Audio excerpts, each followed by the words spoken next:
everyone. It's 2 o'clock, so we might as well get started.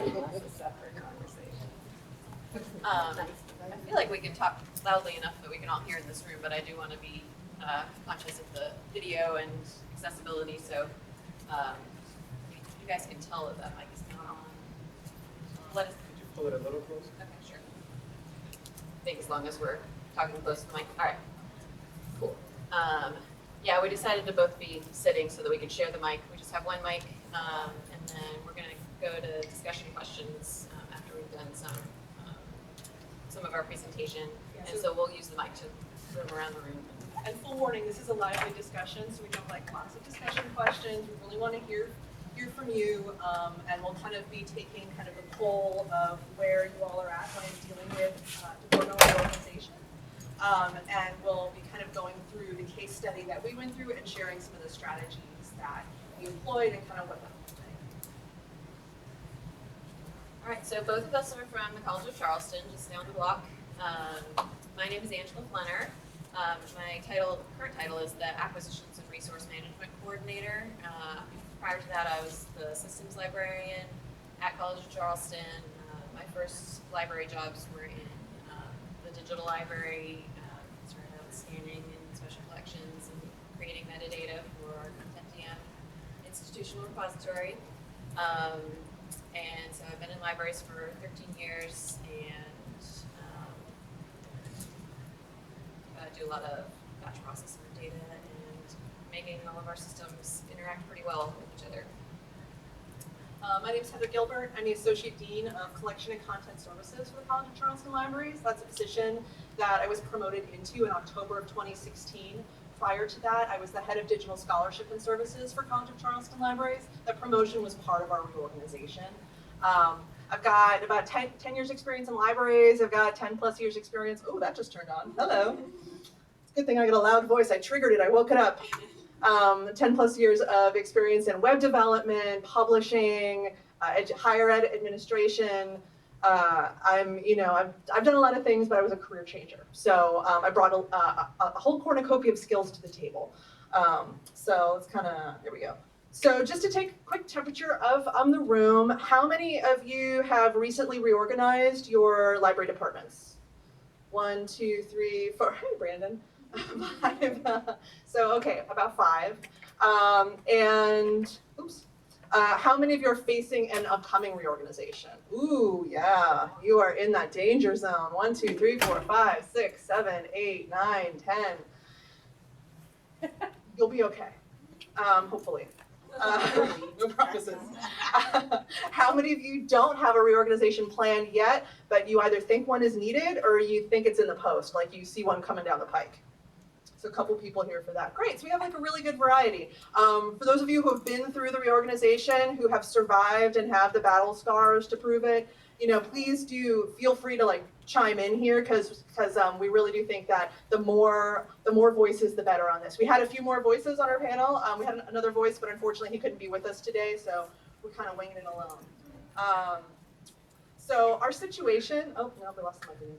Our situation at first glance was that we knew that in the distance there were some upcoming retirements. A handful of retirements were coming. In South Carolina, we had a program where folks in higher ed could commit to, if they committed to a specific retirement date, and I think it was within a couple of years, then they were classified as a slightly different type of employee, and there was a financial incentive to stay on the job. And so we knew that we had a couple people that had specific retirement dates coming up.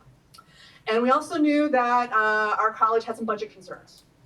And that we knew that there were some people who had been doing the job the same way for a few decades, so there's probably some plans to look at workflows and kind of switch things around a little bit. So this is actually what we looked like in early 2016. We had our Dean of Libraries. I'm leaving out all of public services, obviously. So, sorry, Brandon. Okay. So we had our Dean of Libraries. There was Digital Scholarship and Services, which was its own unit. So library systems, digital library, and I'm instructional design librarian who focused a lot on technology forward instruction, and head of digital scholarship and services. And then we had our technical services unit with an assistant dean of technical services who was also the head of collection development, and then an electronic serials LTA, a print serials LTA. Because we're a state school, we had a separate accountant and acquisitions person. So 2 different staff positions, 1 person buys, 1 person pays those bills.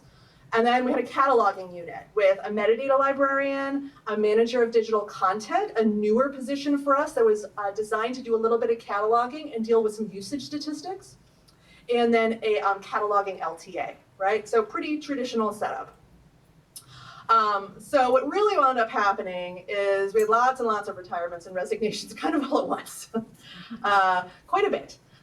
66% of technical services within 1 year resigned or retired, unrelated to the reorganization.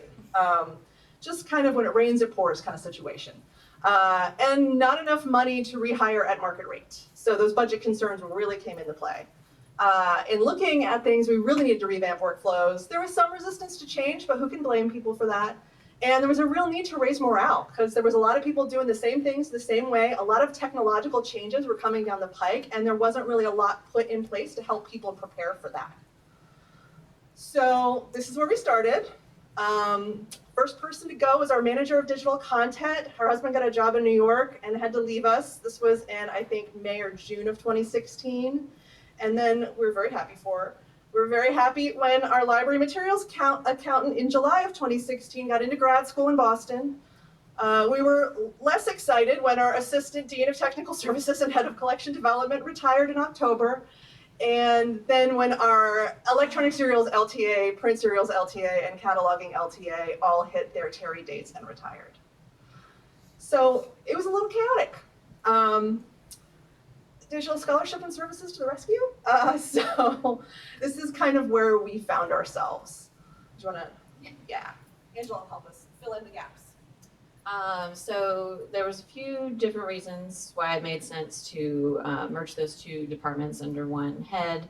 Part of it was you can see that in our org chart, there's a lot of empty spots on the right, and there's a lot of continuing employees on the left. So some of that is just we needed, some continuity in our organization, and so we're going to cover the loss of experience in one side of our org chart by moving experienced people from one side to another. But there's also there was increasing overlap between the roles of digital services and technical services prior to this, these retirements, areas of e-resource access with easy proxy administration taking place in digital scholarship and services, and then of course the acquisitions of those e-resources are taking place in technical services, and then also in metadata creation and discovery service administration. That's something that's taking place in digital scholarship and services, but the all of the items that are being found in discovery service are being selected and administered in tech services. So this moves some duties from digital services back into their functional department. So ebook record loading had been being handled by me in digital scholarships and services because it was seen as kind of too complex for some of our LTAs and cataloging to handle. But it is creating records for books, so it probably should be handled in cataloging. So this brought that function back over into cataloging, and now our cataloging and metadata librarian handles that. And the same happened with our eJournal knowledge base record loading. That's our Serial Solutions eJournal records. That was another one that I was handling in digital scholarship. We had the situations where, I'm in a completely separate department. I don't realize that, there's this big change in, all the Gale titles have changed to something else. So suddenly I'm loading some huge batch of something and I have no idea why. But so now that's something that is handled by our Serials and Electronic Resources librarian. That came to mind because that is something we did last month. That she was very aware that there was a change in all the names, and because she'd been in touch with the vendor, and she also handles the actual record loads. So, it just makes sense to have that function happening all in the same place. So For some of us, we get to plan our reorganizations. Some of us have reorganizations thrust upon us. In our case, we got to have a smidge of planning and then a whole lot of thrusting of reorganization upon us. So what were our baseline strategies? We had to determine what we needed, both short-term and long-term. Obviously, we had some pretty immediate short-term needs with that groundswell of retirements on us. It was important for us to find redundancies and efficiencies to get the most bang for our buck. We didn't have a lot of money to replace all of those positions at market value. So we really had to look and evaluate what the existing workflows were and to make sure that those were actually made the most sense. And in some cases, they didn't anymore. We had to choose our battles wisely. Everybody deserves respect, and thrusting a whole bunch of change upon people who've been doing a job a specific way for more than a decade, that is not necessarily a battle you're going to win. And my personal thing was be patient, be attentive, be generous. Everybody is going to be stressed out by this process. It is not going to be fun for anyone, whether you are forced into management, whether you are an LTA who is being approached about change. So try to be patient, attentive, and generous. The big thing though for us was that change is iterative. Our reorganization is technically still ongoing, right? So we had multiple org charts. So we had the immediate org chart. So how are we going to move things around? We had the, okay, ideal scenario 2 years from now org chart. And the next time we have another retirement, we may have to do yet another org chart to really kind of map things out. Change is an ongoing process. Change management is one of those buzzwords that you hear and one of those terms where it makes it sound like on the surface that you are going to complete and manage the change and then move on. And instead, change is a constantly evolving thing that will always need to be grappled with. It's the one constant in the universe, right? We met with existing staff to assess what their actual day-to-day duties were. Remember, when we lost all those people, we lost a ton of institutional knowledge. So we each had one-on-ones to be like, okay, I have your job description, but I actually want to know, what do you do day-to-day? What do you see your priorities are here? What are the things you flag as must get done? And by doing this, we use these meetings to get buy-in and calm fears. I started every one of my introductory meetings with, I'm not here to try to change the way you do your job. I'm here to try to understand how you do your job and what is the most important thing about your job. Because without actually understanding that, we had some complementary skill sets between us, but we weren't in technical services, right? So you can't discount the experience of the professionals in that department. So this is where we started. This is kind of how things got shuffled around. So I moved from head of digital scholarship and services into a role that became associate dean of collection and content services. Our systems librarian became our acquisitions and resource management coordinator, coordinating a whole subunit of the kind of collection development and acquisition side. Our digital services librarian became the head of digital services, or the digital services coordinator. And our instructional design librarian moved right the heck off the page and was moved into reference. So this is where we wound up in our phase 2. What we now have is collection and content services, associate dean of collection and content services, that's me. Then we had our digital services librarian became our digital services coordinator, and he had a digital projects librarian to supervise. Acquisitions and resource management services, coordinated by the lovely Ms. Flenner, now has a serials and electronic resources librarian and a collection development and assessment librarian to supervise. And that collection development and assessment librarian supervised in LTA the acquisitions and electronic resources manager. Our accountant just reported directly up the line to the associate dean, since we were the ones doing all the money work. And then our head of cataloging became our head of discovery and description. And you may notice that cataloging has a lot less people underneath it. Our head of cataloging now had a single metadata librarian reporting to her. To make some of this happen, we had to juggle a lot of positions, and we really had to, we wound up taking those LTA positions that had retired. We had 3 LTA positions, and they were condensed into 2 faculty librarian positions. So we lost manpower there. If we look at phase 3, this is kind of currently what it looks like. It's a little chaotic, but I think I had a prettier version of this, but I settled on this. So you can see that we're slowly starting to flatten things out a little bit. It's not getting as complicated. Digital services supervises a digital projects librarian. Angela, which is acquisitions and resource management, supervises two librarians and LTA. The account reports directly up, and we got a little bit of help back into the cataloging department. So our head of cataloging or description and discovery supervises a metadata librarian, and we moved someone down from special collections to centralize the cataloging from our library, so our rare books and manuscript cataloging manager. So we had to make some sacrifices for this reorganization. They weren't necessarily choices that we were given, they were sacrifices that we were kind of told to make. We sacrificed manpower for some increased skill sets by condensing our 3 staff positions into 2 librarians. We also had to outsource the majority of our physical processing and a lot of our cataloging, because without all the manpower in our cataloging units, there was no way we could get it done.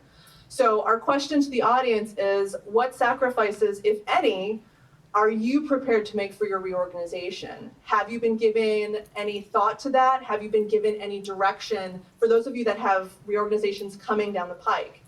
Have you been given any sort of thought to that? And for those who have reorganized, were you asked to make any sort of sacrifices on the staffing areas? And that was a question. Yes, please. So we're embarking into an organization, and we have a reorg, and we have a whole bunch of union issues. Yeah. So negotiating with the bargaining unit is a whole other set of this that sadly looks incredibly easy with your org chart.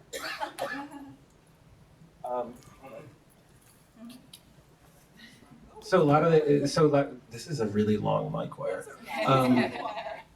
So we're looking at things like shelf ready in order to, we're basically going to lose a half-time person in order to promote somebody to a librarian. The union, unfortunately, looks at that as one less person who's paying into their pension. And so there are obviously some real concerns about what's happening with the staff. And part of this has been to talk about the training and other types of things, the ancillary stuff that we're going to have to do in order to improve the people who are staying. So it isn't just kind of moving people around. Many times there are also sacrifices of development resources and other things that have to happen in order to contractually make some of this work. And I'm finding that almost half my time is going to be spent in training and not just in my day-to-day administrative responsibility. Yeah, that is a really good point. We don't have unions as much in South Carolina. We do have the concept of, the library wants to hold on to its lines. We have our certain number of lines, and if we give one up, it might never come back.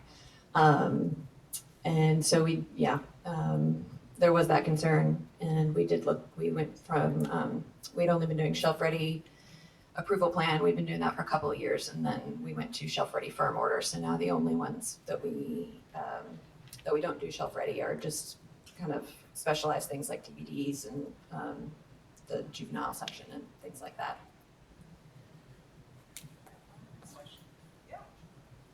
Hold on, got a mic for you. You don't have to shout. We have the world's longest mic people here. As long as we don't trip anybody in the process. Right. How much books, print, monograph are you guys ordering?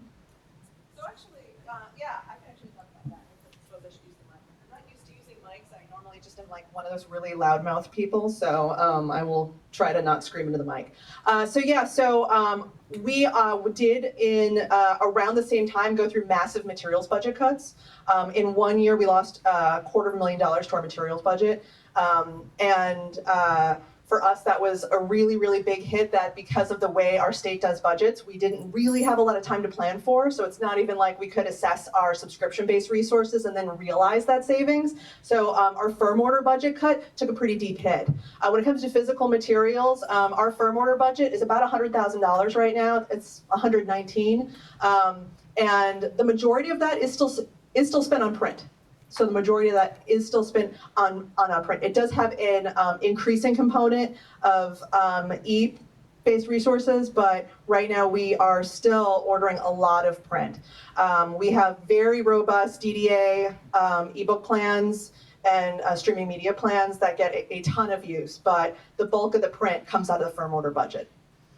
So it's not a tiny amount of print. For some schools, I know it'll feel like a drop in the bucket, but for us, it's still a reasonable amount of print, yeah.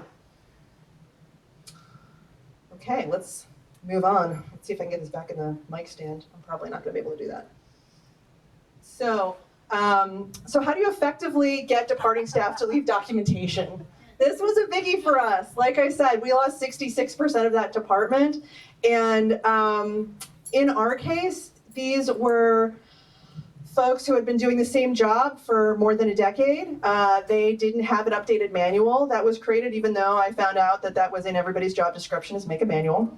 No, we did not have one. And a lot of people kept their files in their email. I learned the hard way when I came in and reviewed what was left for me by the associate dean that I had decades of paper files that stopped right around 2006. And everything else was in email. And I also learned then that our college had no formal policy about archiving people's emails, especially people's in any sort of management capacity. I have since, I think, been the loudest person on the planet screaming about that at my institution, because there is nothing worse than having to contact every single vendor and say, hey, could you send me a copy of that license agreement? Or could you let me know what our 3-year deal is that we're in? Hi, I'm new and apparently have no idea what's going on. So there was definitely a whole kind of mea culpa period of the job, which was super fun. So in our case, we asked people to document, and we actually gave them space and made time in their day to try to do as much of that as possible. Some people gave us great manuals, some people gave us some pretty spotty material, but at least it was something to start with, right? We asked to review their documentation, not from the perspective of, let me see your work, but from the perspective of, you're a professional, you know how to do something that I don't know anything about. Can I try this to make sure that I understand it? Because you will have such an advanced understanding of how to use this software that you may miss something that is commonplace to you. Of course you would know how to do that, but I won't. So really coming at it from that educate me perspective was helpful in kind of breaking down some of those initial barriers for us. And then silly stuff, asking to be CC'd on emails just to be looped into vendor conversations was really important to us. We had a number of resources that shortly after all those retirements happened got turned off because our vendors had been emailing people who no longer worked at the college, ignoring the out-of-office emails, and our college at the time had a 2-year policy of keeping people's emails active, even though no one was checking them. So they weren't getting bounce backs. So we then had to follow up and say, hey, why is this resource turned off? We thought we paid our bill. Oh, we haven't been getting invoices. What's going on here? And they would have no idea that the people they had been emailing left at times a year ago, 2 years ago, really. So getting looped into those emails was really important. ProQuest thought we were nuts when we added 5 different people to the email chain for invoices and renewals. I was just like, email everybody. We need everybody to have a record of this. We've since dialed it back a little bit now that we're a little more confident in our structure. And then accepting that some institutional knowledge, no matter what you do, is just gonna get lost. And really, like, girding yourself for that reality, and then being comfortable being that person, saying, hi, do you have information on this? Reaching out to vendors, asking for those license agreement copies. Just say, I know you have a signed one on record. I'm not trying to change it. I just need a copy for my records. So have any of you run into departing staff not leaving documentation behind? And what strategies did you guys use for that? Anything? Yeah? You can talk. Okay. It's a lively discussion. I'm gonna go straight over. Hey, my name's Tony Zanders. I'm with Boston University. We had a very long tenured AUL who was a sort of roll your sleeves up type of AUL who was the in-house expert on a number of products. Fortunately, he had announced his plans to retire maybe 9 months or a year in advance, and so kind of worked with the new administration on the transition, and it gave us an opportunity to start a new practice we have now, which are offboarding interviews. And so we now we have a schedule for people who do kind of let us know that they're retiring or leaving in advance, even if it's 2 weeks or 4 weeks, whatever the schedule is. We take the kind of full amount of that time to have a series of interviews. The interviews are conducted by that person's team, and it's sort of like a lunch and learn where we put a recorder or a voice notes, an app on the table, and so we record the conversation, someone's taking notes, and it's sort of just a friendly conversation where the team members are asking questions and going down rabbit holes that otherwise we wouldn't have gone down. For this individual, we did 6 of these. We saved all the audio files and the transcripts to a Dropbox. When the replacement or the successor came on board, it was a pretty nice package to sort of start your orientation with. But obviously we don't have that window for most departures. So just trying to take away that, however much of a window you have, just taking advantage of that time. That's a great idea. I love that offboarding idea with the voice memos. That's amazing. Hey, Meredith Wilson. I'm at Rollins College. I'm an e-resources librarian. Kind of similar to what Tony was talking about. Person that used to report to me luckily gave quite substantial notice. She moved to Canada to live with her wife, and so she knew that like the immigration process was going to take a while, so we had some notice. The last 6 weeks that she was at our organization, I basically put like a stop order on her getting any new projects or new work, and she spent the entire last 6 weeks writing like a 250-page manual on how we use Alma, how we use it in her job, how we harvest our usage statistics, how we interpret them, all sorts of things. And we recently had a new person come into that role who is in her 2nd week of work and is pulling usage statistics because she like can do a Control F and go to Sage and figure out how we do it.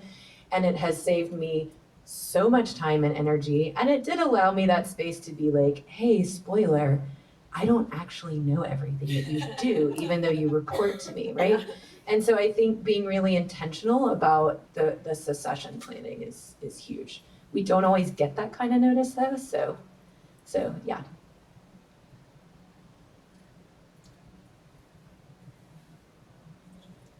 Yeah, sure. Slightly tied up.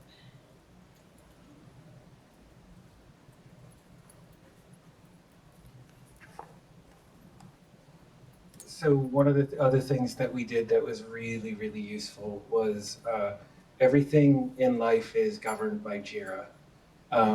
So we actually don't have any of those vendor emails going to individual users anymore. So everything basically becomes a ticket, and then anybody can handle it. So this, even the onboarding process of this with the department, got them talking about how they all do things differently and how we could move towards standardization. So part of what we did was, as part of that project, we also had a Confluence instance. So start documenting your processes. So rather than waiting for people to kind of leave, we just used the help desk project as a way of talking about documenting our progress. So made it much less personal. Yeah. I definitely had that thought that it would be so much easier if we had like e-resources at cfc.edu or something like that. There's, so many logins and admin and, with all those people leaving it, just every single one of those things. If we just had a shared thing, it would go away. We have a shared listserv at Kent for in our vendors, just write serials at Kent.edu and that takes care of it. So everyone's in the loop, and if you don't need it, you just delete it. So I just wanted to say that, the documentation part, obviously that's important. But when somebody leaves, that also provides this really nice opportunity to look at the workflow and revamp and say, okay, or even look at that position and say, is it still really something we need? So, for us, we also had a lot of attrition in our department. We went from 23 to 11, within a few years through retirement and other reasons. But it provided us a really great opportunity to look at our workflow and just reassess. And maybe perhaps somebody was doing a job for more than 10 years. And maybe somebody new in that position could shed new light and do it more efficiently. So just good opportunity.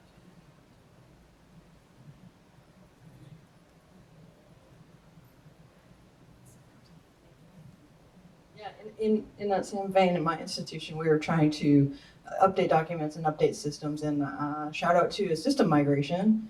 Now it's not just you who doesn't know how to do anything, it's all of us. And we have been super successful in creating documentation a part of like that training process and keeping things up to date from that. So.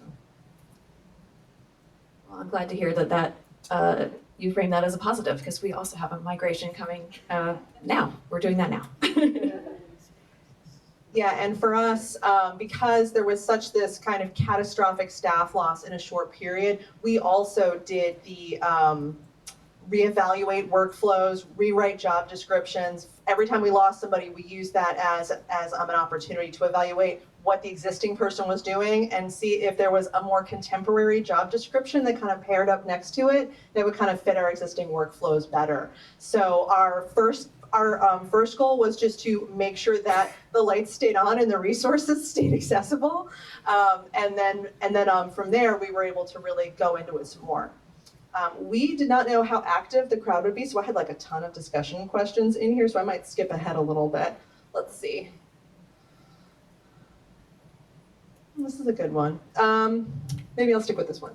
So we had one giant open plan office space that was divided, cataloging on one side, collection development on the other, and there wasn't a ton of communication between the two areas, right? I mean, we kind of joked that there could have been a tape line drawn down the center.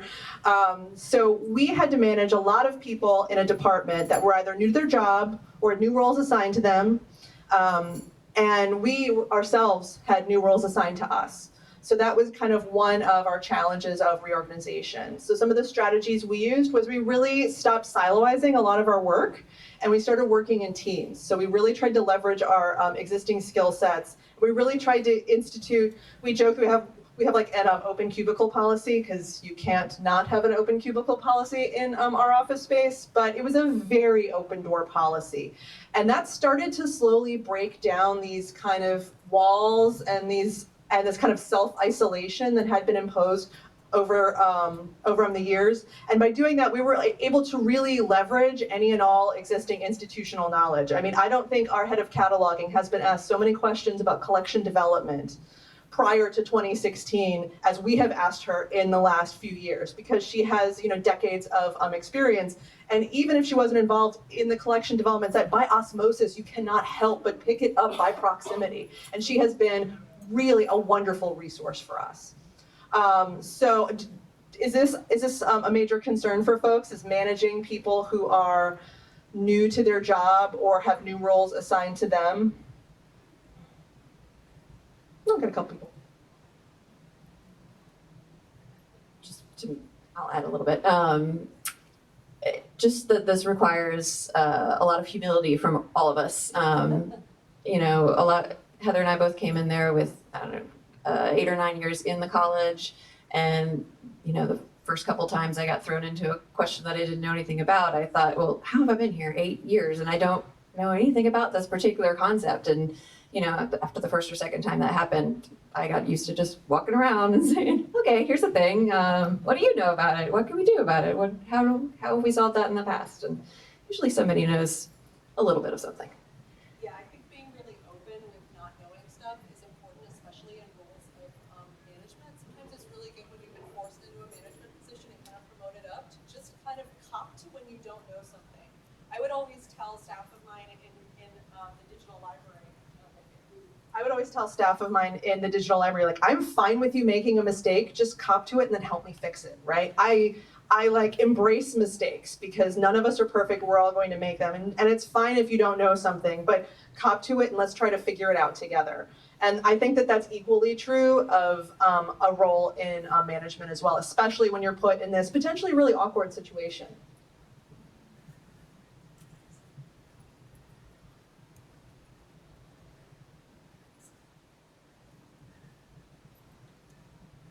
So I'm Cynthia Schwartz from Temple University, and a couple years ago we had a new IT director come in and completely reorganize the IT department and like our software development. And I was put as a department head over project managers for software development, and then immediately hired. I hadn't even started my role, and I was hiring a technology projects librarian. She had interviewed for a different job, but we decided that she would be a better fit for this new position we wanted. So she's asking me all these questions about, well, what's my role gonna look like? And I'm like, I don't even know what my role is gonna look like, much less what your role is gonna look like, but this is conceptually what we want the outcome to be. And I think over the years, that was 3 years ago, she and I just, when we have our monthly sit downs, we talk about what are you getting out of this job? Are you getting out of it what you originally wanted when you started?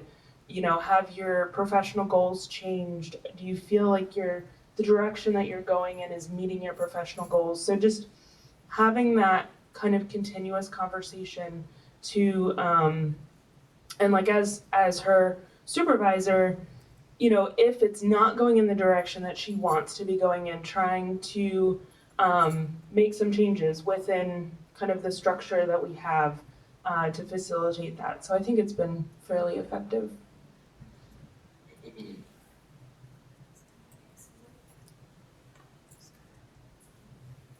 I'm Laura Still. I'm from University of Notre Dame, and we're in the middle of a reorganization, so we're in an interim situation. I work with the Program for Resource Acquisitions and Discovery. We had 26% of the program retire, and so part of how we managed that with the new roles was we did a lot of peer-to-peer training, so we had a little bit of leeway. We had about a couple of months to figure out what our top focus areas would be, and then we set out doing peer-to-peer training. So we didn't focus so much on documentation. A lot of it didn't exist, and we didn't really worry about that. We did have one staff member who loved to write documentation though, and so we put her on that task. And so for that particular area, we're in very good shape. In other areas, we just didn't worry about it, frankly. And the comments, I mean, many of the comments that have been made, I'm just echoing that. In the cataloging area, it's been a really great opportunity for us to step back and see what we really want to do now. And really documentation of what we have done maybe didn't matter quite so much. So not having that really wasn't such a loss, or at least so far hasn't felt like it's a loss.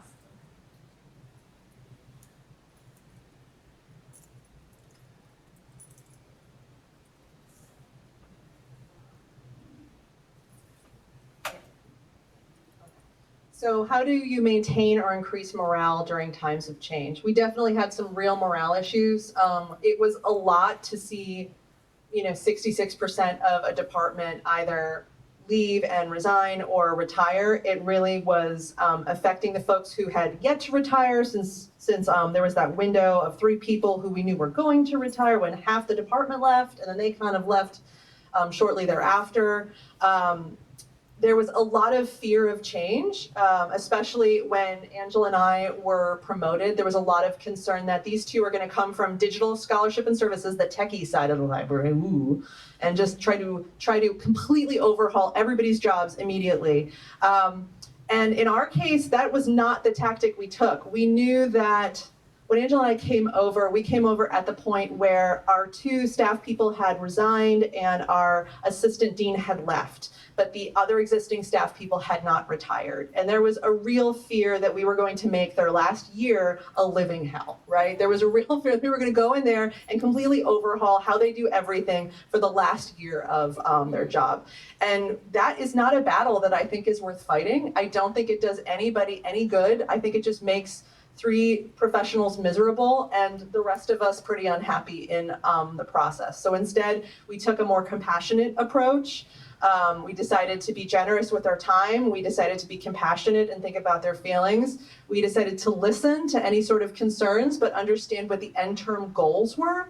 And know when to hold them, know when to fold them, right? Pick your battles wisely. Sometimes it's just really not worth the fight. We also did some really silly things that my dean said to me, like, oh, see, I would never do that for my staff. Like, we bought a Keurig and kept coffee pods in the office. Like, because we knew everybody was putting in a few extra hours and it was really stressful and really difficult. I'd bring in donuts on Friday. Like, some really fundamentally human activities bought us a lot of goodwill in a department that, again, was kind of self-isolated, and it gave people a gathering spot. It gave people a reason to leave their cubicle and kind of talk to their cubicle mates.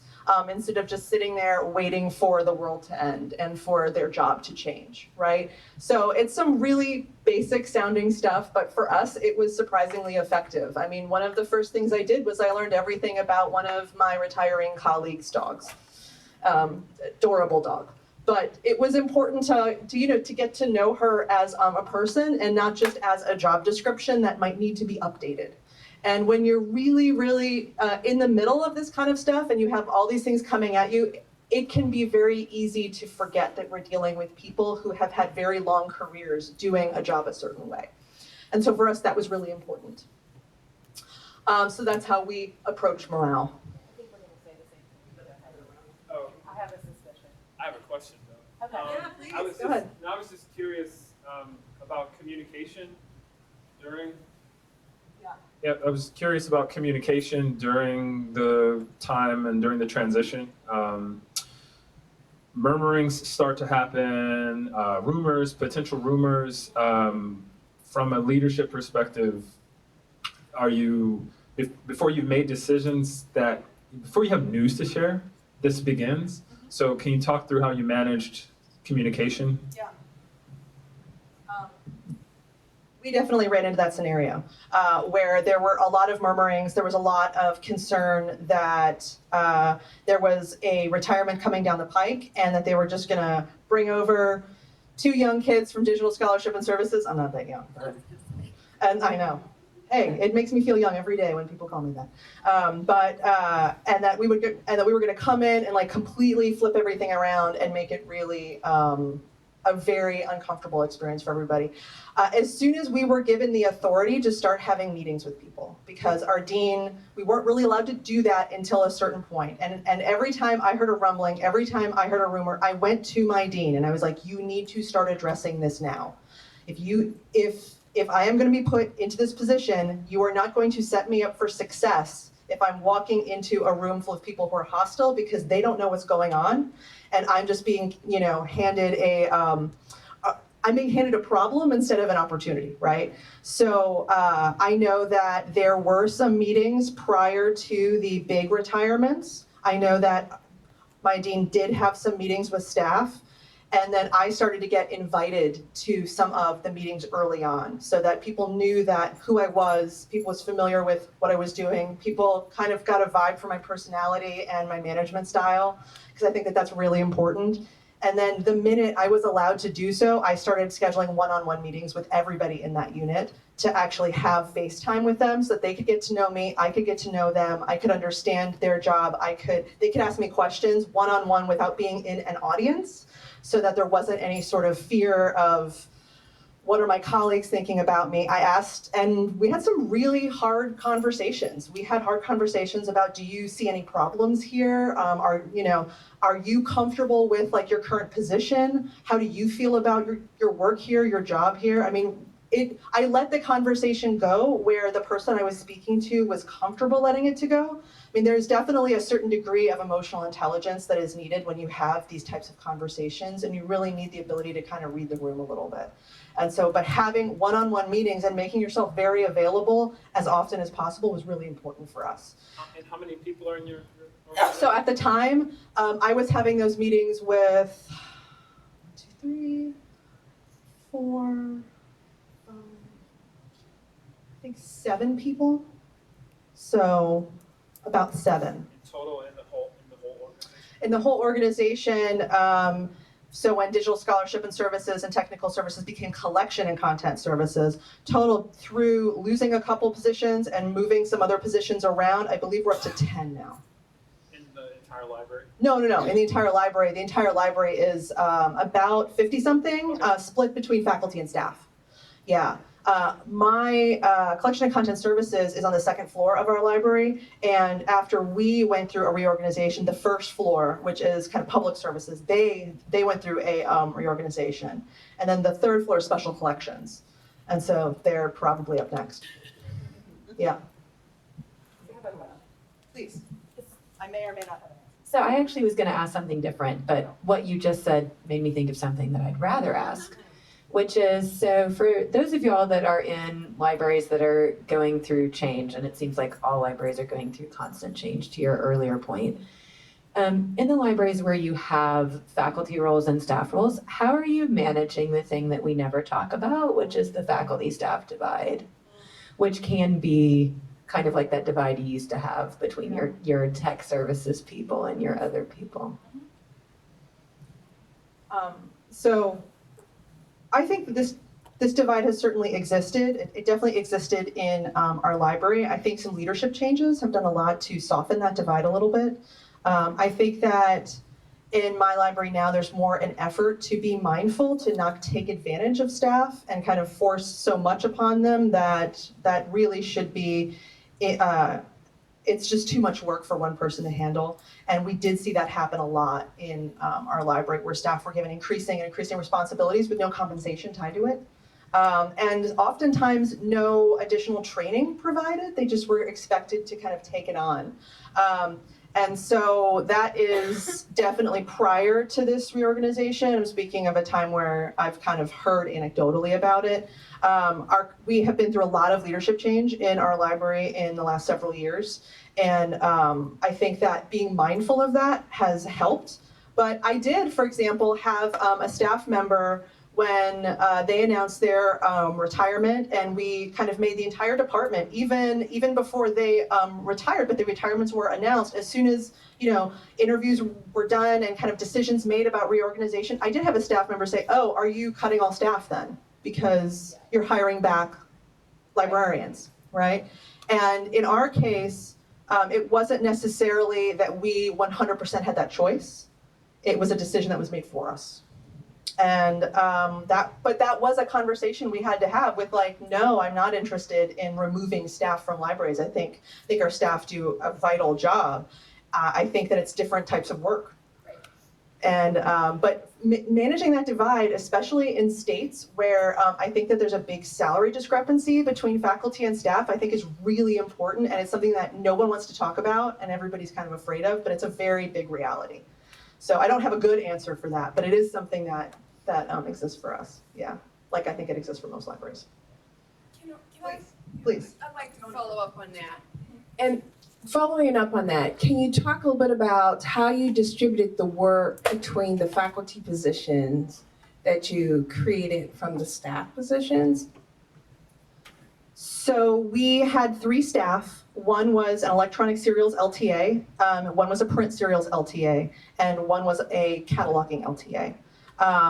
What had happened was that over the years, the electronic serials LTA kind of became the electronic serials LTA. I believe that when they were both hired, they were just kind of serials LTA. And then over time, the duties kind of got distributed. In addition to that, those 2 serials positions, there was no librarian doing any of the serials work. And there were added demands on the department, included managing an ERM, which our unit didn't have for a number of years. And I mean, at this point, we're up to 112,000 and change, I think, journals. So that when our dean looked at kind of the structure of things, and he looked at the work that our cataloging LTA was doing, which was primarily copy cataloging, and then our serials LTAs were doing, and how that work was split, he saw a diminishing need for the print serials work, and then an increasing need and increasing skill set needed for the electronic serials work. And so for that, it was decided that a serials and electronic resources librarian could come in, handle both tasks, and then manage student workers to kind of help fill in the gaps there. That, though, also allowed us to hire a librarian on the cataloging side. And in addition to copy cataloging and original cataloging, that person now also does metadata for the digital library associated with the College of Charleston, and will play a role in an institutional repository in the future. So that's kind of how that was divided up. Yeah.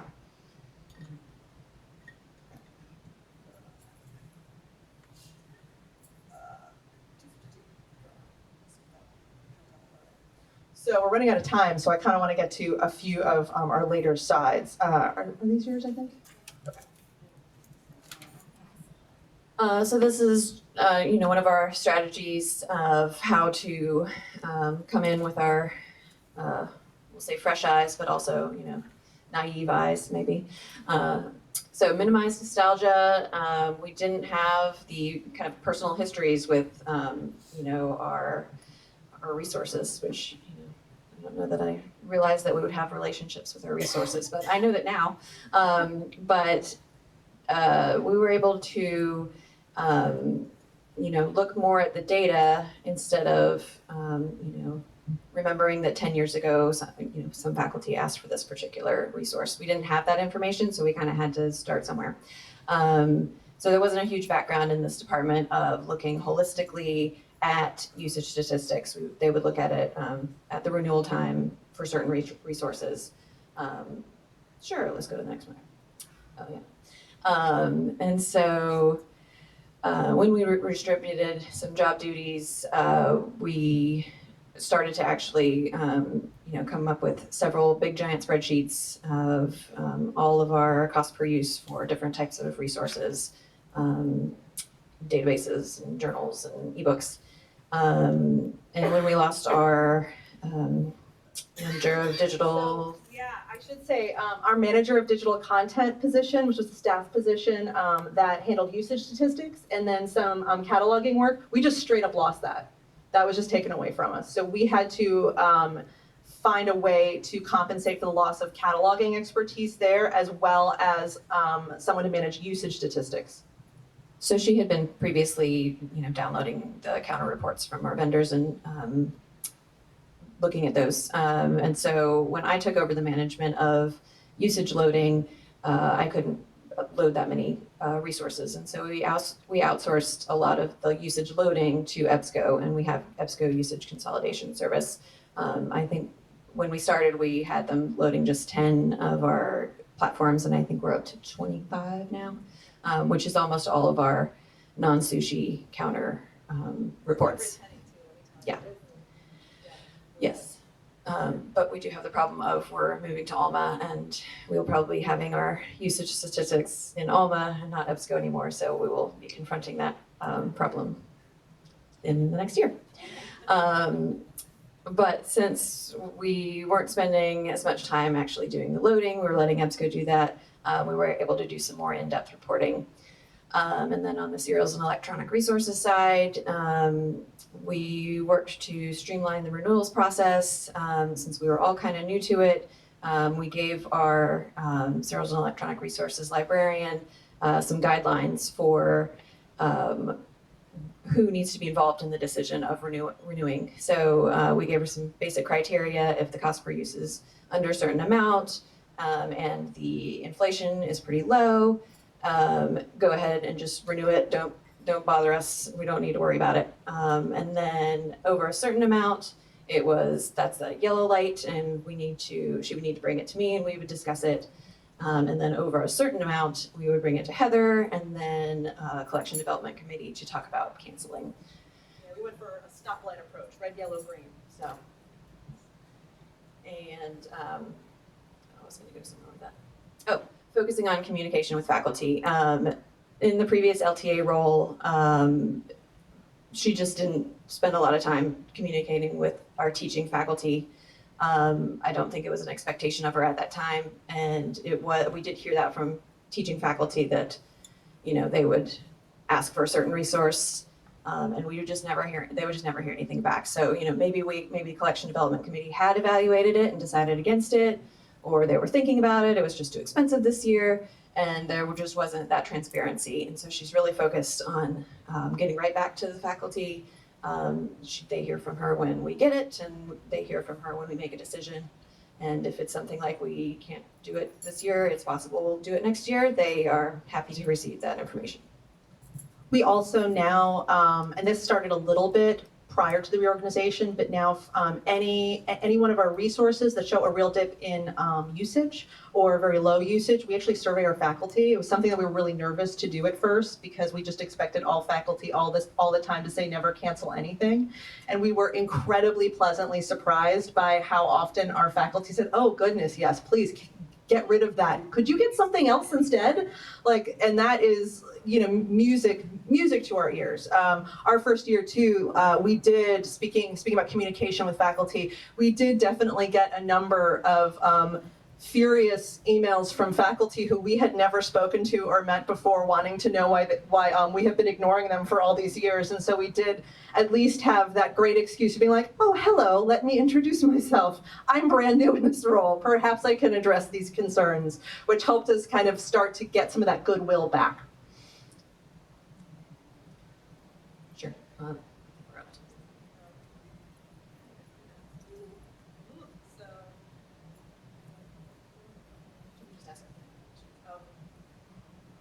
Do you guys want to ask any end of session questions? We had more slides, but we're out of time. You guys have been so great asking questions and sharing your experiences. So thank you. Thank you for sharing yours too. I have a question.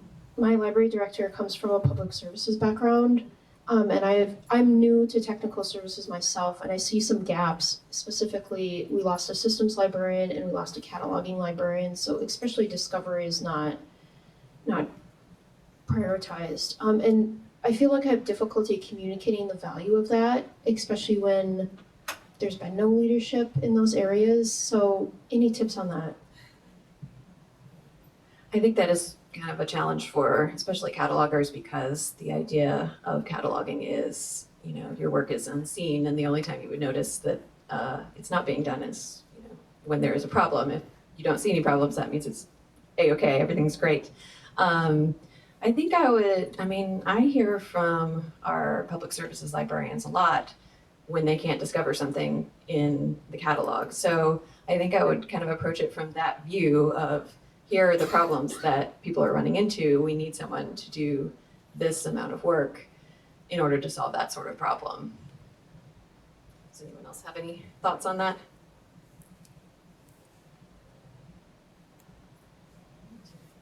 Anything else? Well, thank you so much for coming to this. I really appreciate the lots of participation. Yeah, thanks so much, everybody. Sorry we didn't get through everything. Obviously, we were planning for no one to actually participate in our discussion. So better to be plan for the worst case scenario, right? If anyone wants to reach out to us, here is our contact info. Flenner A at cfc.edu, Gilbert HJ at cfc.edu. We're very actively friendly, obviously. We're happy to do crowd work, and we're really willing to answer any questions. So thank you so much for coming to this. This was really great. This is our first lively discussion, so hopefully it was lively enough for everyone. Thanks.